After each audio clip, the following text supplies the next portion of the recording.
Проект «Старшие сеньоры» не имеет ограничений по сфере деятельности предпринимателей. Мы найдем эксперта в любой сфере, который окажет компетентную помощь в развитии вашего бизнеса.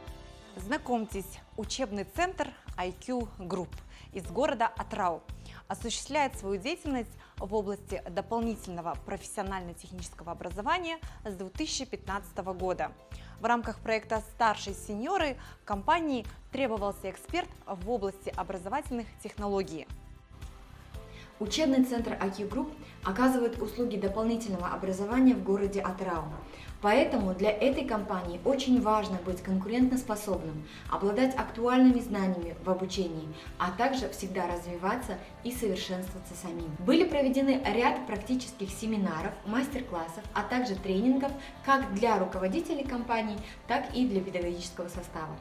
Так как в это непростое время очень важно быстро переориентироваться, быстро обучаться и быстро развиваться, то именно такие компании, как IQ Group с услугами профессионального дополнительного образования могут помочь в решении обучения, переподготовки и трудоустройства населения города Атрау и Атрауской области. Была проделана большая методическая работа. Вместе с коллективом изучены и разобраны вопросы совершенствования процесса подготовки профессиональных кадров, развития профессиональных компетенций педагогических работников, модульный и компетентностный подход в сфере дополнительного образования, современные методы дуального обучения, изучены и внедрены стандарты и типовые учебные программы. Основные задачи, которые стояли перед экспертом: консультирование в области создания частного образовательного сектора, экспертная помощь в области повышения конкурентоспособности в образовательном пространстве.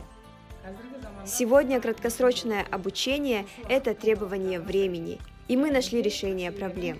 Для того, чтобы улучшить образовательную модель, нашей компании требовался эксперт по качеству образования. Решить эту проблему помогла программа «Старшие сеньоры» Палаты предпринимателей Атрау. Как специалист я рекомендую учебному центру постоянно мониторить, изучать и внедрять новые модели образования, а также заниматься профессиональной подготовкой кадрового содержания.